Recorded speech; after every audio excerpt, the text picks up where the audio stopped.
مساء الخير أحبائي وأعزائي، كل عام وأنتم بخير. قناتكم قناة الملكة والأمير بت دايما بتقدم لكم كل ما هو جديد. واليوم بيسألني ليه حضرتك بتجيب لنا دايما الأخبار السوداء؟ أنا ما بجيبش الأخبار السوداء، لكن أنا متخصص في دايما أخبار الأحداث والحوادث والأخبار العامة.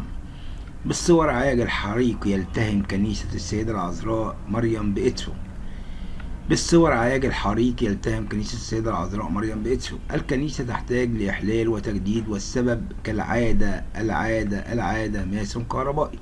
شب حريق أمس بكنيسة السيدة العذراء بمركز إدفو بأسوان أدى لخسائر بمبنى الكنيسة وسقفها، وانتقلت على الفور قوات الدفاع المدني وأخمدت النيران. وتواصل محافظ أسوان مع قيادات الكنيسة بالإطمئنان عليهم ومواساتهم. وأكدت قيادات الكنيسة أن الحريق أثر على قواعد الكنيسة وسقفها وتحتاج لإحلال وتجديد، حيث أن الكنيسة من المباني القديمة والكنيسة الوحيدة بمركز إدسو.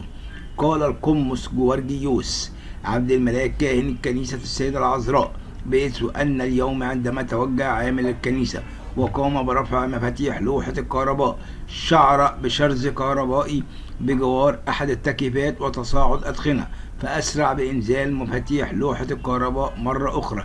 وأبلغ القوة الأمنية المكلفة بحراسة الكنيسة التي أبلغت قوات الدفاع المدني وأجهزة الشرطة. والسؤال: وتابع كاهن الكنيسة أن كنيسة السيدة العذراء من الكنائس القديمة وتركيبها مختلف، حيث أن بها كمية كبيرة من الأخشاب التي تم تأسيس الكنيسة بها لاستغراق وقتا، وأعلى هذه الأخشاب طبقة من الخرسانة، وساعد وجود هذه الأخشاب فضلا عن الجبس بورد في انتشار الحريق لا سيما سقف الكنيسة، وهو أدى لاستغراق وقتا طويلا في عملية الإطفاء. ولكن قوات الدفاع المدني نجحت في إخماد بعد عصر اليوم.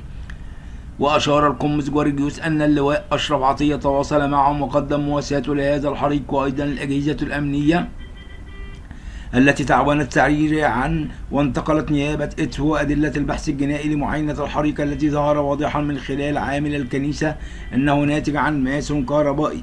ولكن في النهاية نشكر الله لعدم وجود خسائر أو إصابات بشرية، لعدم وجود أحد بالكنيسة في هذا التوقيت. وكشف الكاهن أن مبنى الكنيسة الآن لا يصلح لإقامة الشعائر الدينية بها، فهو يهدد حياة المصلين، خاصة الطابق الثاني الذي لا يمكن صعود أحد عليه. ولذا ستتقدم الكنيسة بطلب لإحلال وتجديد المبنى بما يحافظ على حياة المصلين بعد أن أثرت النيران على سقف الكنيسة. ولذا سيتم نقل الصلوات بجوانب الكنيسة لحين إعادة الإحلال والتجديد للكنيسة البالغ مساحتها 300 متر، مشيرا أن الكنيسة تخدم أقباط إدسو وهي الكنيسة الرسمية الوحيدة بالمدينة، مقدما شكر لكل المسؤولين تضامنهم معهم وتقدير لهم لكل المجهود. بالصور لاحظ هذه الأشياء: كنيسة بأسقف خشبية، كنيسة الأمر صعب جدا جدا. يا أحبائي وأعزائي، نطلب من السادة المسؤولين التدخل بكل الطرق وبكل الوسائل من أجل أن تكون الكنيسة تعود إلى طبيعتها الجديدة. هناك صورتها جريدة وطني، وسوف نشير إليكم بكل هذا. ونشكر الله ونطلب من السيد الرئيس عبد الفتاح السيسي التدخل السريع لإعادة وإحلال الكنيسة. أحبائي وأعزائي، أشكركم، ولا تنسوا اشتراككم في قناتكم قناة الملكة والأمير. وهنتكلم دلوقتي عن الأخت مريم، اللي الشاب اللعين، الشاب اللي دون ذكر اسمه، ان اللي حاول انه يتحرش باختنا مريم.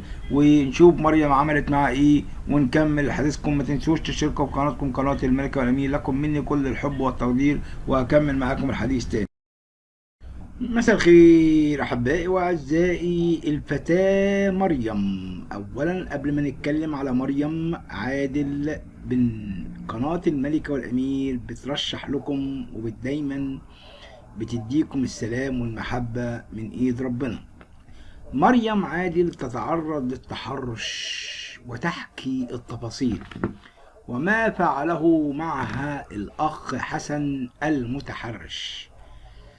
روت الفتاة القبطية مريم عادل بعد تعرضها للتحرش عن تفاصيل ما حدث معها من خلال حسابها الشخصي على موقع التواصل الاجتماعي فيسبوك. بتقول: محتاجة قبل ما احكي اي حاجة ان كل بنت تاخد حقها وما تسكتيش مهما حصل ولا تخافيش. وبتقول: انا تعرضت لموقف تحرش في الشارع، وكان جنب بيتي بتوقيت الساعة 6:30، وكنت ماشية وحسيت بعجلة جاية من ورايا، وكنت حاسة انها قريبة مني قوي. المهم قلت اخد جنب، ولسه باخد جنب ولقيت الحيوان المريض اللي على العجلة جنبي ومسكني من فوق من عند صدري. زعقت وطلعت اجري وراه، ومن ستر ربنا لقيت حد كان قريب منه. قلت له: من فضلك وقعه من على العجلة. وفعلا وقعه، وقع على التاكسي، والناس اتلمت ومسكوه، وخليت حد يتصل بالشرطة واخدته على بندر المنيا. عملت له محضر وصورته، وبنزل كل حاجة عشان لو حد شافه في الشارع تاني يخلي باله منه، او عشان لو في امثاله في الشارع. بقولك اوعي تسكتي وخدي حقك، واوعي تخافي، واوعي تتكسفي، ده حقك وهيفضل حقك مهما حصل. وعشان كان حقي ربنا فعلا ما سابنيش ووقف لي ناس خلتني اعرف امسكه واعمل له محضر، وكان رد فعل السوشيال ميديا على ما فعل. انا ما اعرفكيش، بس حقيقي برافو عليكي وعلى جرأتك، ربنا يحميكي انت واللي زيك يا رب يا رب. برافو، امشي في طريقك القانوني للاخر لحد ما ياخد حكم قانوني، واوعي تتنازلي ابدا مهما كانت العواقب. ما تخافيش ابدا، انت على حق، عشان الامور دي ما تتكررش تاني. ليكم كل الدعم والتشجيع. برافو عليكي انك رميتيه في الحبس. اسفة انك تعرضت للموقف ده يا مريم، تنكسر ايده ان شاء الله.